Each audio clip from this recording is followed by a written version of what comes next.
واعتصموا بحبل الله جميعا ولا تفرقوا واذكروا نعمة الله عليكم إذ كنتم أعداء فألف بين قلوبكم فأصبحتم بنعمته إخوانا وكنتم على شفا حفرة من النار فأنقذكم منها كذلك يبين الله لكم آياته لعلكم تهتدون. السلام عليكم ورحمة الله وبركاته. بسم الله الرحمن الرحيم. الحمد لله رب العالمين. الصلاة والسلام على رسوله الأمين وعلى آله وأصحابه أجمعين. அன்பார்ந்த சகோதர சகோதரிகளே, இன்றைய நேர்காணலில் நம்மோடு பாசத்திற்குரிய உஸ்தாத் அஹ்லுசுன்னா பதிப்பகத்தினுடைய நிறுவனர் உஸ்தாத் பஷீர் ஃபிர்தௌசி அவர்கள் நம்மோடு இருக்கின்றார்கள். இன்றைய நேர்காணலிலே வஹாபிகள் யார், இமாம் முஹம்மது இப்னு அப்துல் வஹாப் ரஹிமஹுல்லா அவர்கள் மீது வைக்கக்கூடிய குற்றச்சாட்டுகள் என்ன, இன்றளவிலும் இமாம் அவர்கள் மீது பலவிதமான குற்றச்சாட்டுகள் வைக்கப்படுகிறது, அந்த குற்றச்சாட்டுகளுக்கான காரணங்கள் என்ன என்பதை பற்றியெல்லாம் உஸ்தாத் பஷீர் ஃபிர்தௌசி அவர்களிடத்திலே கேட்டு அதனுடைய விளக்கத்தை தெரிந்து கொள்ளலாம் இன்ஷா அல்லாஹ். அஸ்ஸலாமு அலைக்கும் வரஹ்மத்துல்லாஹி வபரகாத்துஹு. அல்ஹம்துலில்லாஹ் நஹ்மதுஹு வ நஸ்தஈனுஹு வ நஸ்தக்ஃபிருஹு வ நஊது பில்லாஹி மின் ஷுரூரி அன்ஃபுஸினா வ மின் ஸய்யிஆத்தி அமாலினா மை யஹ்திஹில்லாஹு ஃபலா முதில்ல லஹு வ மை யுத்லில் ஃபலா ஹாதிய லஹு وأشهد أن لا إله إلا الله وحده لا شريك له وأشهد أن محمدا عبده ورسوله أما بعد فقد قال الله تعالى في القرآن العظيم والفرقان المجيد فأعوذ بالله من الشيطان الرجيم بسم الله الرحمن الرحيم رب اشرح لي ويسر لي أمري واحلل عقدة من لساني يفقهوا قولي رب يسر ولا تعسر إن أريد إلا الإصلاح ما استطعت وما توفيقي إلا بالله عليه توكلت وإليه أنيب. அன்புக்குரிய நண்பர்களே, சகோதரர்களே, சகோதரிகளே, வரலாற்றில் மிக முக்கியமான சில நிகழ்வுகளை குறித்தும் அதே போன்று வரலாற்றை பொய்யோடும் புரட்டோடும் அணுகக்கூடியவர்களுடைய விமர்சனங்கள் குறித்துமான கேள்விக்கான விடைகளை காண்பதற்காண்டி நாம் இங்கே அமர்ந்திருக்கின்றோம். தற்போது அது குறித்த கேள்விகள் கேட்கப்படும், அதற்கான பதில்கள் இன்ஷா அல்லாஹ் ஒவ்வொன்றாக அல்லாஹ்வுடைய அருளால் நாம் சொல்ல இருக்கிறோம். அஸ்ஸலாமு அலைக்கும் வரஹ்மத்துல்லாஹ் உஸ்தாத். வலைக்கும் அஸ்ஸலாம் வரஹ்மத்துல்லாஹி வபரகாத்துஹு. நேர்வழியில் இருக்கக்கூடிய சலஃப் மன்ஹஜுக்கு எதிராக இருக்கக்கூடிய மக்கள் பொதுவாக பயன்படுத்தக்கூடிய ஒரு வார்த்தை வஹாபிகள். யார் இந்த வஹாபிகள், ஏன் வஹாபிகள் என்ற இந்த பதம் பொதுவாக மக்களுக்கு மத்தியிலே பயன்படுத்தப்படுகிறது சார், இதை பற்றி ஒரு விளக்கம் கொடுங்க.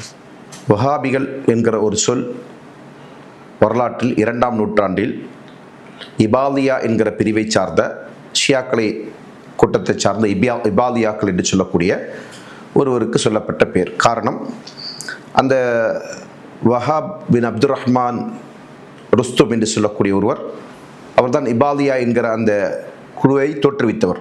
அவங்க ஷியாக்கள்லேருந்து பிரிந்தவர்கள். ஷியாக்களில் அவங்களிடத்தில் ஒரு சில வழிகேடுகள் இருக்கிற காரணத்தினால அந்த மக்களை அடையாளப்படுத்துவதற்காண்டி வஹாபியா என்கிற பேர் சூட்டப்பட்டது. இவர் ஹிஜ்ரி 2ஆம் நூற்றாண்டில் வாழ்ந்தவர். அதே நேரத்தில் அல்லாஹ்வுடைய மார்க்கத்தின் பக்கம் அல்லாஹ்வின் தூதர் ஸல்லல்லாஹு அலைஹி வஸல்லம் அவர்கள் எப்படி இணை வைப்பிலும் அதே போன்று அனாச்சாரத்தில் மூழ்கி கிடந்த மக்களை அழைத்து அவர்களுக்கு சத்தியத்தை போதித்தார்களோ அதே போன்ற ஒரு பிரச்சாரத்தை ஹிஜ்ரி 11ஆம் நூற்றாண்டில் மேற்கொண்டவர் தான் முஹம்மது அப்துல் வஹாப் ரஹ்மத்துல்லாஹி அவர்கள் என்கிற அறிஞர். ஏறத்தாழ அவருக்கும் இவருக்கும் மத்தியில் 9 நூற்றாண்டு இடைவெளி இருந்து கொண்டிருக்கிறார். இந்த இடைப்பட்ட காலத்தில் இபாலியாக்களை தவிர வேறு யாரும் வஹாபிகள் என்கிற பேரில் அடையாளப்படுத்தப்படவில்லை. வஹாபிகள் என்று சொன்னாலே அவர்களை குறிக்கக்கூடிய வார்த்தை தான் அது.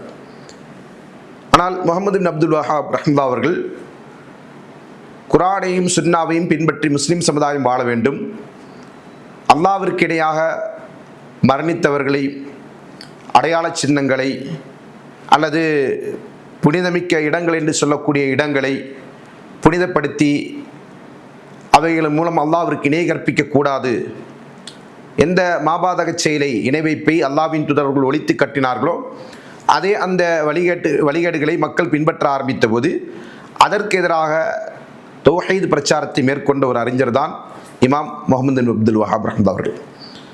அவருடைய பிரச்சாரத்திலோ அவருடைய கொள்கையிலோ குர்ஆனுக்கும் சுன்னாவிற்கும் மாற்றமான, இன்னும் சொல்லப்போனால் அவர் தன்னை அடையாளப்படுத்துகிற போது நான் அஹ்லுஸ் சுன்னah வல் ஜமாஅ என்று சொல்லக்கூடிய சஹாபாக்கள், தாபீன்கள், தபா தாபீன்கள், இமாம்கள் இவர்களெல்லாம் என்ன நிலைப்பாட்டில் மார்க்கத்தை கடைபிடித்தார்களோ அதே அடிப்படையில் இந்த தீனை பின்பற்றக்கூடியவன் நான், அதற்கு முரணான எந்த ஒன்றையும் நாம் சொல்லக்கூடியவன் அல்ல என்று அவர் மக்களுக்கு மத்தியிலே தெளிவாக எடுத்துரைத்தார். இது போன்ற விமர்சனங்கள், இந்த வஹாபி என்கிற விமர்சனம் வரவில்லை.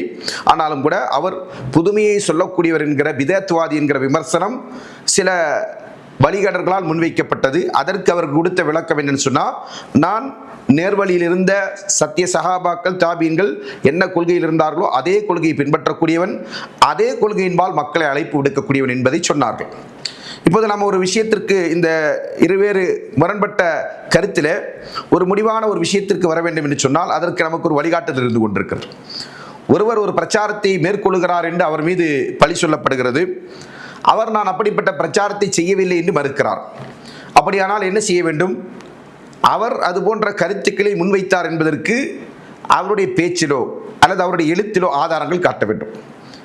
இமாம் முஹம்மது பின் அப்துல் வஹாப் ரஹ்மத்துல்லாஹி அவர்கள் எழுதப்பட்ட நூற்றுக்கணக்கான புத்தகங்கள் உலகில் இன்றைக்கு கிடைக்கக்கூடிய விதத்தில் இருந்து கொண்டிருக்கிறது. தமிழிலும் கூட அவர் எழுதப்பட்ட சில புத்தகங்கள் மொழிபெயர்க்கப்பட்டிருக்கிறது. அப்படி இருக்கிற போது அந்த புத்தகங்களை வாசித்து, ஒன்று அவர் எழுதிய கொள்கை சார்ந்த புத்தகங்களை வாசித்து அல்லது அவர் வேறு தலைப்பில் எழுதப்பட்ட புத்தகங்களை வாசித்து அந்த விமர்சனை முன்வைத்தால் அது நியாயமானதாக இருக்கும். அல்லாவிட்டால் அவருடைய வாழ்க்கை வரலாறை தொகுத்த அந்த தொகுப்பாசிரியர்களுடைய தொகுப்பிலிருந்து அதற்கான சான்றுகளை முன்வைத்து இது போன்ற வாதங்களை முன்வைத்தால் அது நியாயமாக இருக்கும். அது அல்லாத பட்சத்தில் இந்த வாதங்கள் எல்லாம் எப்படிப்பட்டது என்று கேட்டால், எப்படி இஸ்லாமை எதிர்க்கக்கூடிய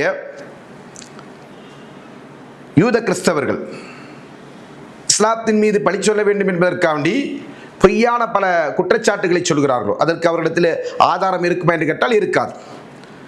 அதே போன்று நம்முடைய நாட்டில் இருக்கக்கூடிய இஸ்லாமிய விரோதிகளாக இருந்து கொண்டிருக்கிற சங்கிகள் என்று சொல்லக்கூடியவர்கள் என்ன செய்வாங்க, சில குற்றச்சாட்டுகளை முன்வைப்பார்கள்.